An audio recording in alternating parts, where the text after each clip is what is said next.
Hello friends, அனைவருக்கும் வணக்கம். இந்த வீடியோவில் என்ன பார்க்க போகிறோம்னா, எஸ்சிடி எக்ஸாமுக்கான ரிசல்ட் அண்ட் ஃபைனல் ஆன்சருக்கு நேற்று வெளியிட்டாங்க.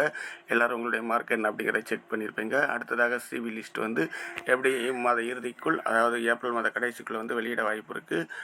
சிவிக்கு தயாராகிறவங்க என்னென்ன சர்டிஃபிகேட்லாம் ரெடி பண்ணி வச்சுக்கணும் அப்படிங்கிற தகவல் தான் இந்த வீடியோவில் பார்க்க போகிறோம். அதில் ஃபஸ்ட்டாக பார்த்தீங்கன்னா 10வது அதாவது எஸ்எல்சி மதிப்பெண் சான்றிதழ், அடுத்து 12வது மேல்நிலை வகுப்பு அல்லது அதற்கு இணையான படிப்பு படிச்சிருந்தீங்கன்னா அதற்குரிய சர்டிஃபிகேட், 3 ஆசிரியர் கல்வியியல் டிப்ளமோ, தொடக்க கல்வியியல் டிப்ளமோ டீச்சர் ட்ரைனிங் சர்டிஃபிகேட் வேணும். அடுத்து 4 பார்த்தீங்கன்னா பிஇஎல் இடி 4 ஆண்டு அல்லது அதற்கு சமமானவை. நீங்கள் டீச்சர் ட்ரைனிங் படிக்காமல் இந்த படிச்சிருந்தீங்கன்னா இந்த சர்டிஃபிகேட் ரெடி பண்ணி வச்சுக்கோங்க. ஒருங்கிணைந்த மதிப்பெண் பட்டியல் இல்லாத பட்சத்தில் பருவத் தேர்வுகளின் மதிப்பெண் பட்டியல் கண்டிப்பாக இணைக்கணும். அடுத்து பட்டப்படிப்பு சான்றிதழ் அல்லது தற்காலிக சான்றிதழ். 5 இளநிலை பட்டம் அல்லது அதற்கு இணையான படிப்பு. அதில் பார்த்திங்கன்னா என்ன கொடுத்துருக்காங்கன்னா, ஒருங்கிணைந்த மதிப்பெண் பட்டியல் இல்லாத பட்சத்தில் பருவத் தேர்வுகளின் மதிப்பெண் பட்டியலை இணைக்கணும்னு இருக்காங்க. பட்டப்படிப்பு சான்றிதழ் அல்லது தற்காலிக சான்றிதழ். 4 தமிழ்நாடு ஆசிரியர் தகுதி தேர்வு தாள் 1 சான்றிதழ் 1 தாள் 1 தேர்ச்சி பெற்றீங்கன்னா அதற்கான சான்றிதழ் வச்சுக்கணும்.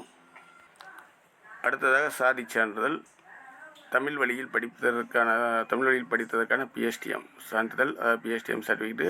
அடுத்து மாற்றுத்திறனாளிகளுக்கான சான்றிதழ், தடையில்லா சான்றிதழ். இது கவர்மெண்ட் ஸ்டாஃபாக இருந்தால் நீங்கள் என்ஓசி வாங்கியிருக்கணும். அடுத்து விதவை சான்றிதழ். அடுத்து முன்னாள் இராணுவத்தினர் சான்றிதழ், நீங்கள் ஆர்மியாக இருந்தால் அதற்கான சான்றிதழ். அடுத்து பாலின சான்றிதழ்களுடன் திருநங்கை அடையாள அட்டை, திருநங்கையாக இருந்தால் இதற்கான அடையாள அட்டை வச்சுக்கணும். அடுத்து கடைசியாக படித்த கல்வி நிறுவனத்திலிருந்து பெறப்பட்ட நன்னடத்தை சான்றிதழ், கான்ட்ராக்ட் சர்டிஃபிகேட்.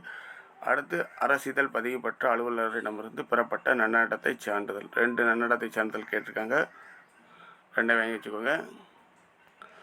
அடுத்து முக்கியமாக என்ன கொடுத்துருக்கான்னு பாருங்கள். தவறான நடத்தையின் மூலம் கண்டறியப்பட்ட தவறான விண்ணப்பதாரர்களுக்கு எதிரான நடவடிக்கை. விண்ணப்ப படிவத்தை பூர்த்தி செய்யும் பொழுது தவறான விவரங்கள், தவறான தகவல்களை அல்லது எந்த ஒரு பொருள் தகவலையும் மறைக்கவே கூடாது என்று விண்ணப்பதாரர்கள் எச்சரிக்கப்படுகிறார்கள். விண்ணப்பதாரர்கள் எந்த ஒரு ஆவணத்தில் உள்ள எந்த பதிவையும் மாற்றவோ அல்லது வேறு விதமாக மாற்றவோ அல்லது சிதைக்கப்பட்ட ஜோடிக்கப்பட்ட ஆவணத்தின் அடிப்படையில் விவரங்களை சமர்ப்பிக்கவோ முயற்சிக்கக்கூடாது என்று எச்சரிக்கப்படுகிறார்கள்.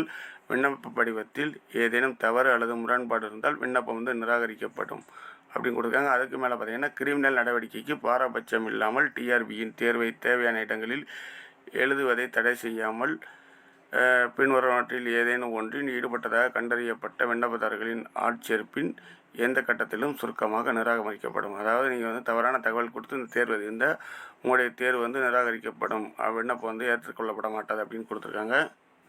அதில் என்னென்ன தவறுன்னு பார்த்தீங்கன்னா, தேர்வு மையங்களில் வளாக அறைக்குள் நேரிலோ அல்லது வேறு வகையில் மொபைல் போன் பற்றி கொடுத்துருக்காங்க. முறைகேடுகள், ஏதாவது முறைகேடுகளில் ஈடுபட்டாலும் உங்களுக்கு இந்த விண்ணப்பம் நிராகரிக்கப்படும். இதெல்லாம் தெரிஞ்சுதான், அவ்வளோதான். சிபிக்கு தயாராகிறவங்க எடுத்துகிட்டு போக வேண்டிய சர்டிஃபிகேட் என்ன அப்படிங்கிறத கவனமாக பார்த்துக்கோங்க.